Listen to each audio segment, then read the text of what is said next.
Hi, my name is Kim Solomon, and I'm here to answer the following question, which I'll summarize. Someone wrote in that she likes the person she's dating, she does see potential, he smokes cigarettes, and she's trying to decide if that should be a deal breaker or not.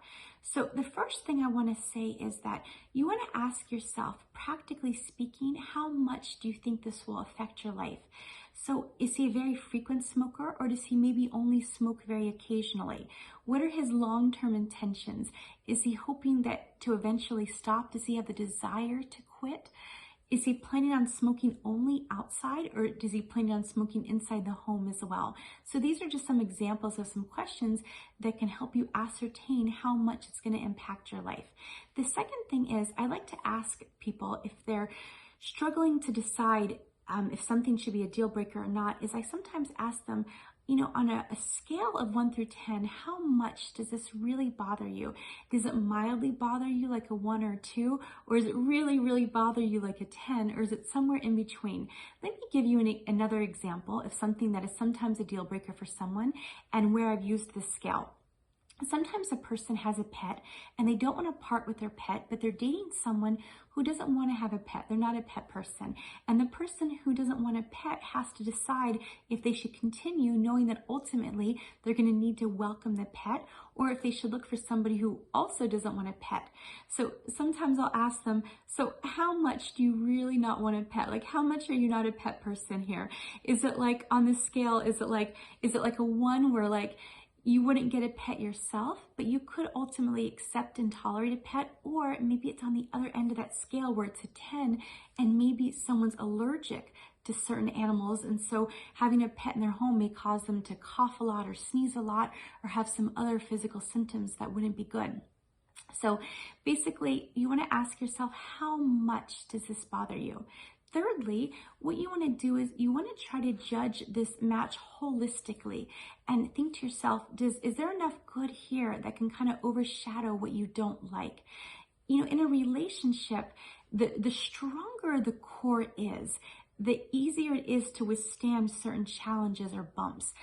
Unfortunately, the weaker the core is, if there's a relationship that isn't so strong in the core, then any kind of challenge can become magnified because the core itself is weak.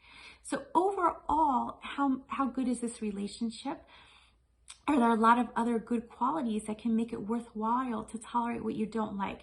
Basically, you want to make a risk-benefit analysis, and all throughout life, we basically have to do this, not just in dating, but in multiple different areas. I'll give you an example of when I had to make a risk-benefit analysis.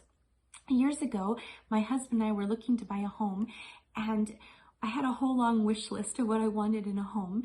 For example, I wanted a home that was within a half a mile walking distance from a shul.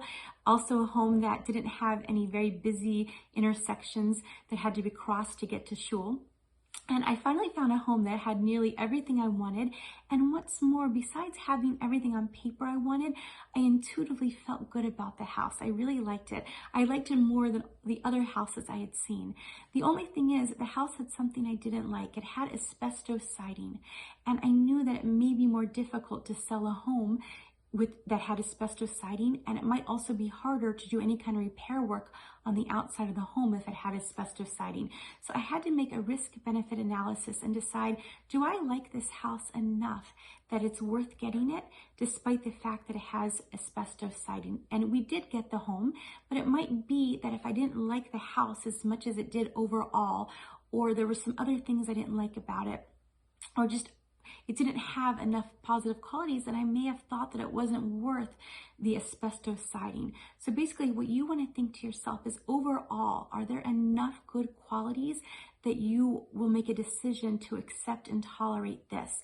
You also could ask yourself, another way to ask yourself is the loss of ending the shidduch, is that loss greater than having to tolerate this?